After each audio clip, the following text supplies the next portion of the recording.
God, it's still fucking in there. Well, hey dude, if it's bothering you so much, just go in there and kick it out. That's what a real man would do in this situation. No, I did that last time, and let's just say it didn't end too smoothly, okay? I'm just gonna wait this one out, but God, it's just taking forever. Okay, fine, whatever. I guess I gotta do everything. I'll go talk to it. What, seriously? Oh, come on, man. I mean, what's the worst that can happen? Seriously.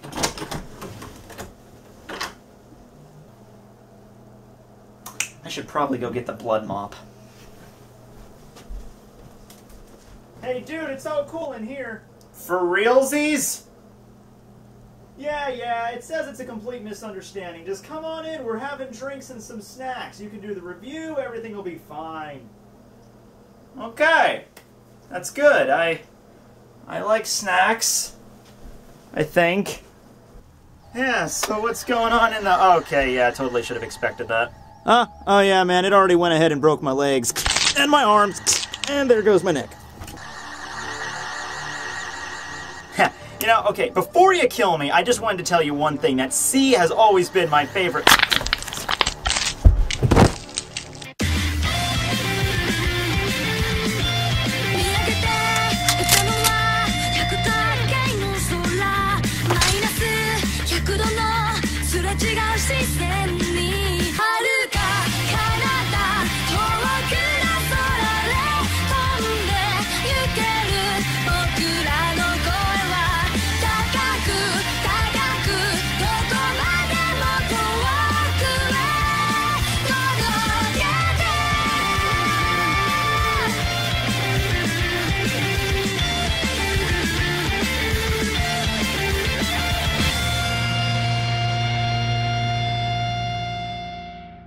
Ah, god damn, frickin' stiff neck. Jeez.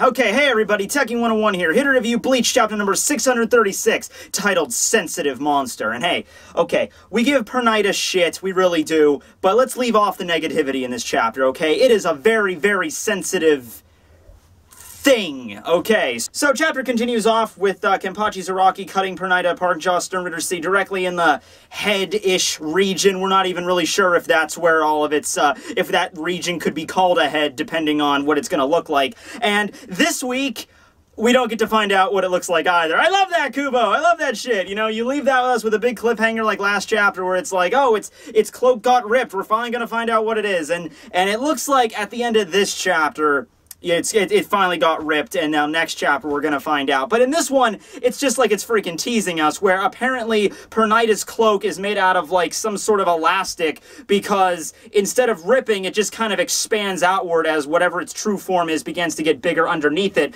as these weird black branch-looking things pop out of it. Now, initially, I thought that was like maybe it's Ryatsu, or maybe just like, or it kind of looks like black lightning, like lightning shooting out of the thing, but no, this is actually gonna play a very important role into later on in the chapter when we find out its ability. But for right now, Kenpachi and Mayuri are just staring on as this thing's throwing a temper tantrum. They really have no idea what the fuck to think about it. Okay, and now my epic transformation is completed. What lies before you is the true form of Sternritter C. Pernida Panjas! Mushroom transformation! Oh, geez, you're finally done with that. You were going on that rant for a while there. Yes, and it seems like it's all for nothing. If your true form is truly a mushroom, then all we must do is summon Mario to help us out. It's me, Mario. Don't worry, Mayuri. I will take this guy out in 4 seconds flat. Okay, you fungus-looking son of a bitch. Just come on over here. Mario's gonna eat you up, and he's gonna gain power, and he's gonna increase in size. Oh, okay. Ow, let's go there. Let's go. Oh god, no, they killed Mario! You do not kill a treasured icon worshipped by millions! Anyway, though, despite what's happening before them is a little bit strange, they don't seem to be all that troubled by it. Ah, damn, talk about getting a big head. Okay, wow, you know, I'm not even mad about you cutting my head open earlier. I am now going to kill you for the sole reason that you made that horrible joke. Meanwhile, we cut back over to see Ikaku, Yumachika, and Nemu that are hanging out behind Mayuri and Kenpachi, and it's kind of cool that we did see them, because I don't believe we saw them at all last chapter. I mean, I do believe we saw Nemu last chapter, but I don't think we saw Ikaku and Yumachika. And Hanataro was supposed to be with their group too, but we don't see him anywhere. Azar, he's hiding in one of the buildings, like in the fetal position, crying his eyes out, because this is like the main battleground of the final, arc of the series, and Hanataro Yamada somehow found his way on it. So if I was him, I would just find the nearest heavy object and then just hide behind it for the rest of the arc. I mean, this is like in an RPG, like you're in the final layer of like the Dragon King or some shit, and all your characters are leveled out beyond belief. They're like level 95, and they got magic weapons, and they could summon freaking familiars the size of skyscrapers, and somehow a level 5 dude ended up here. It's just like, hide! Don't move! And if you take a step in the wrong place, the air will probably kill you, so just stay there. So we don't see Hanataro at all in this chapter, but Yumachika and Ikaku are just looking on, and they're just basically saying, oh, well, there's nothing for us to really do here. We can't really, attack the thing, because Kenpachi tried it, and he got his arm all mangled, so there's really no idea like a sneak attack could work against this thing. Yumachika agrees there, and Nemu even says she concurs, and that's kind of odd coming from her, and Ikaku even says that, because she doesn't usually speak unless, Mayuri gives her a directive to, like, voice her opinion. And Nemu basically says, like, well, I haven't been given a directive, but it's not like Mayuri seems to be in any peril here. It doesn't seem like this enemy is not going to pressure him whatsoever, so I really don't need to get involved at all, because he's not even calling for my assistance. And Ikaku's just like, woman, please, as if that doesn't apply to Zaraki as well. The fuck did you just call me? Listen up, bitch. I know I was created as basically an artificial slave for Mayuri-sama to do his every single bidding and, however perverted that might be, but you do not address me as woman, you son of a bitch. Oh, jeez. Okay, I'm sorry, Lieutenant Kurotsuchi.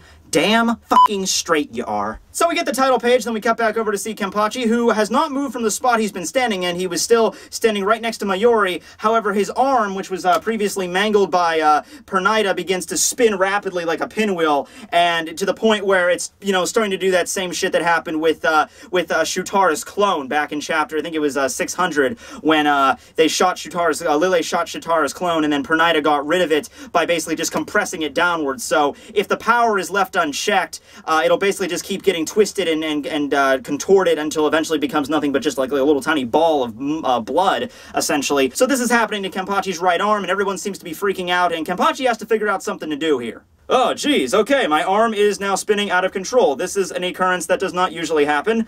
Brain, what do you think we should do? Stab, stab, kill, kill, stab, stab, kill. I live in Ohana. Stab, stab, kill, kill, kill. Rip your arm off. Stab, stab, kill. Oh, okay, rip my arm off. I guess that'll work, yeah. Oh, Kenpachi, as his arm is, like, doing this windmill shit, he just grabs it and just rips the damn thing off and tosses it down, and he pulls away Nozarashi and puts it up in his left hand, and he doesn't seem, he's a freaking tank. He doesn't seem injured at all. He doesn't seem like in a massive amount of pain, considering the fact that he just grabbed his arm and ripped it off. I know it got a little bit more, loose there because of Pernida's power, but still, he just, like, snapped the damn thing loose, and it's on the ground, and it begins to just contort until it's nothing more than just a little bloody meatball, as Mayuri puts it. Although Mayuri does give him kudos for having the foresight to do that, because if he hadn't, his whole body would have resulted in that. And he basically just reiterates the same thing he asked a bunch of times last chapter, like, what the hell is that thing's power? And Mayuri just goes on again. He's just like, look, you idiot, it's like a broken record. I don't know what the fuck the thing can do. I'm even trying to figure out, what its face looks like here. So we cut over back to Pernida, and it's still swelling up. It doesn't seem to be doing anything different, although its power's range certainly has increased if it was able to affect Kenpachi from there. And Mayuri just reiterates again, he's like, look, the only thing I can tell you for certain is keep your distance from that freaking thing until I can figure something out. And he asks Nemu to go apply a tourniquet to Kenpachi to kind of, staunch the bleeding, so she comes over and she starts doing that, and Kenpachi just asks the simple question, well, if we can't get close to the thing, how am I supposed to cut it with my sword? Because that's the only thing on Kenpachi's mind. He's like, one method of attack, if, that's the only method for attack. He's just like, wait a second, you're telling me to keep distance, but I can't shoot my sword, Mayuri, there has to be another way. And Mayuri's just trying to explain to him, like, look, there's other ways to attack aside from just running up to the thing and hitting it a lot, okay? So maybe we should figure this out, but then Kenpachi ain't having none of this. He just tells him to shut up. I was just mumbling to myself that time. Going back to the thing they were having last chapter, and he just basically has already made the decision to just run up and attack Pernida. I mean, just going back to the RPG example, Ah!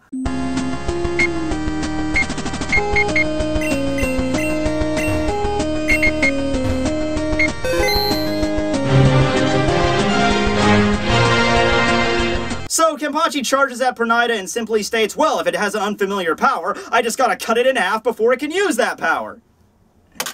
Oh, dear Lord. I want you to think about that. Think about all the characters in anime and manga that have, you know, unusual abilities. Stuff beyond the simple, like, I can shoot fire, I can shoot electricity, I can teleport, I can make copies of myself. All the people with the crazy-ass powers.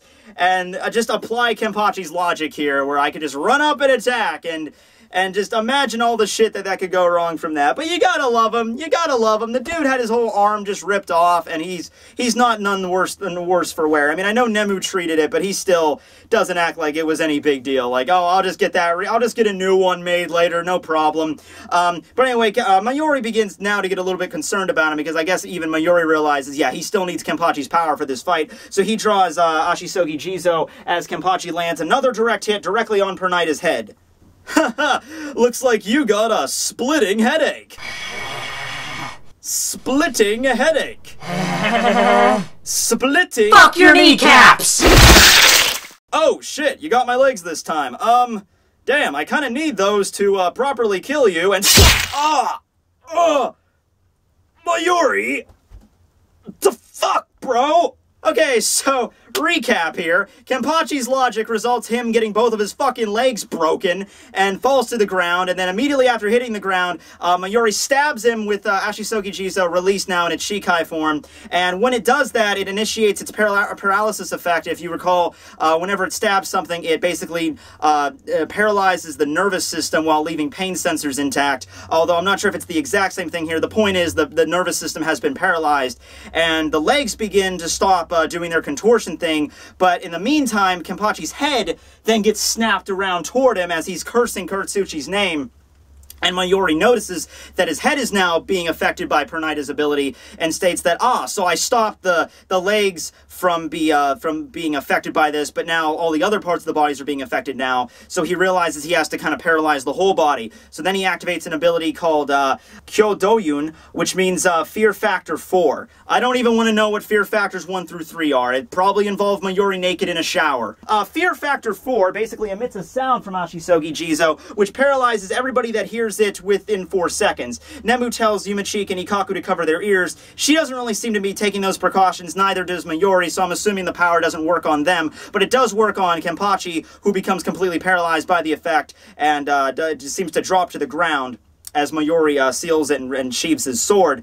So here's the dealio on what's going on, or at least based on Mayuri's analysis. He figures that whatever ability Pernida has, it affects the nerves, to the point where it basically goes in, I don't know the method of how it invades into the nerves, but it basically uses reishi in a similar manner to Blut vein and Blut artery, and where, the reishi is in the blood vessels, but in Pernida's case, she can use it to go into somebody else's body, hijack their nervous system, and make them move to her, to its liking. I always use her because Pernida just sounds like just a feminine name to me, but it's probably not female or male. We'll get to that in a second. But basically, when it's hijacking the body, it can make it move wherever, so that explains all the abilities that it has shown up to this point.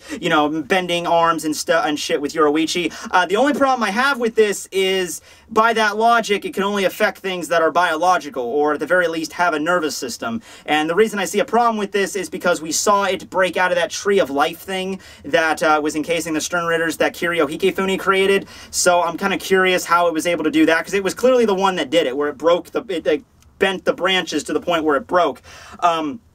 And it also brings up a difference between Nyanzel Weisel's ability, because I was the one that was kind of like, Nyanzel's ability was to twist and turn things to the point where they would break and bend, and Pernida's ability seemed kind of similar, but here's the difference. It affects the nervous systems of the living organisms, and that was the deal with those black things coming off of Pernida last chapter and this chapter. Those are basically the nerves emitting from it. So I mean, my idea on what Pernida is going to look like, it's like basically just like the nervous system of a human body just walking around on its own with maybe a big brain at the top. Like, did you ever watch Venture Brothers?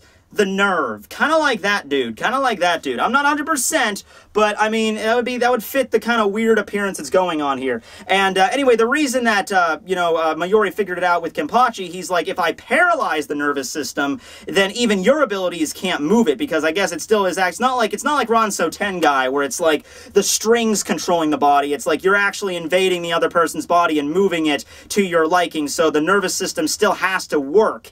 And when it's paralyzed, he paralyzed the legs and they wouldn't move, so he just had to go ahead and paralyze the entire body, and that's how Mayuri figured out the ability, that it is the nervous system that holds the key to all of this. And of course, because this is Mayuri fucking Kuratsuchi, he's already figured out a possible countermeasure against the ability to the point where it kind of bores him. All I have to do is make an incision here and a laceration there, and you're not even worth fearing.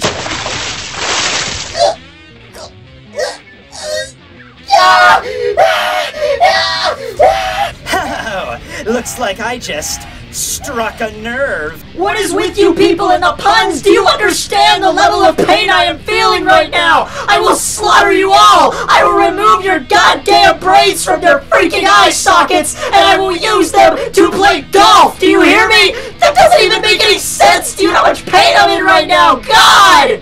So, in this next scene, it looks like Pernida is reaching out with its nerve power, trying to invade Mayuri's system, and he just kind of takes out this thing. I don't know if it's actually Sokijiza. I don't think it is. It looks like it's just like a vial or something it had in its cloak, and she just sprays it out, and when this liquid comes in contact with the nerves, the thing just immediately freaks out, like you just spilt, like, basically, like salt in the wound. Like, that's just, like, immediate contact. I would assume it's kind of like acid or something like that. I mean, that would make sense why Mayuri just has that shit out of him, some kind of acid, some kind of poison. But yeah, it doesn't work out too well for Pernida.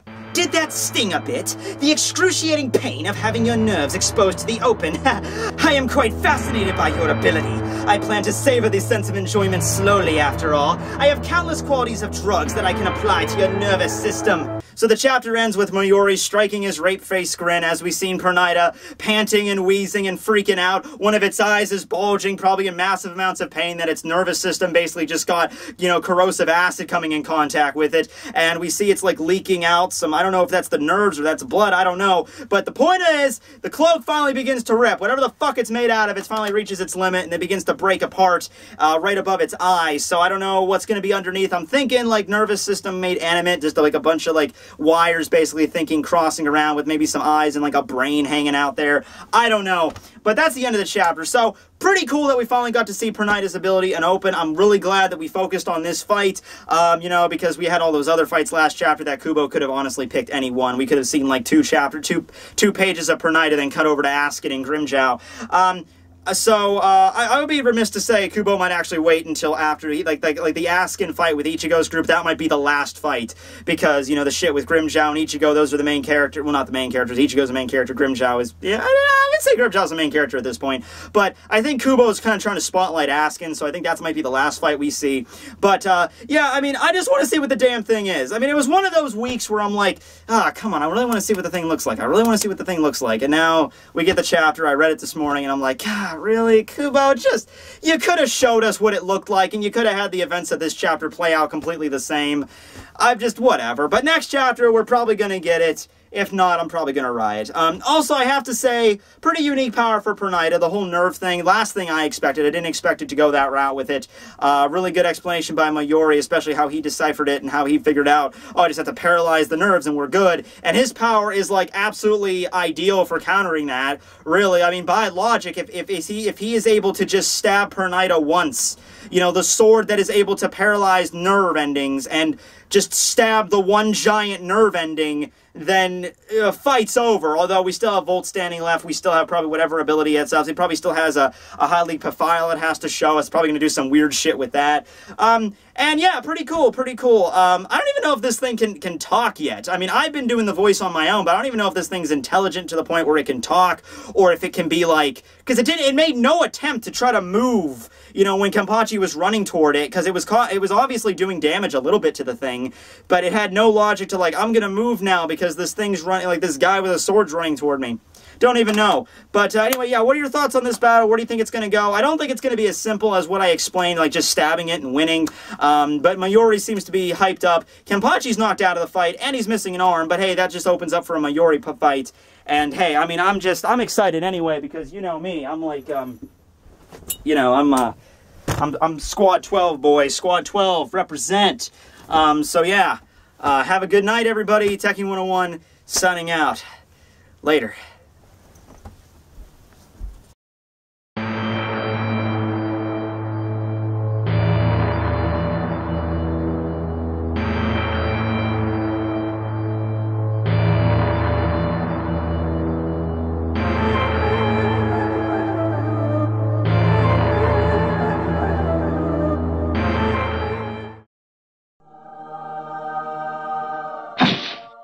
Oh, looks like I had died. It's alright. At least you did something truly spectacular with your life.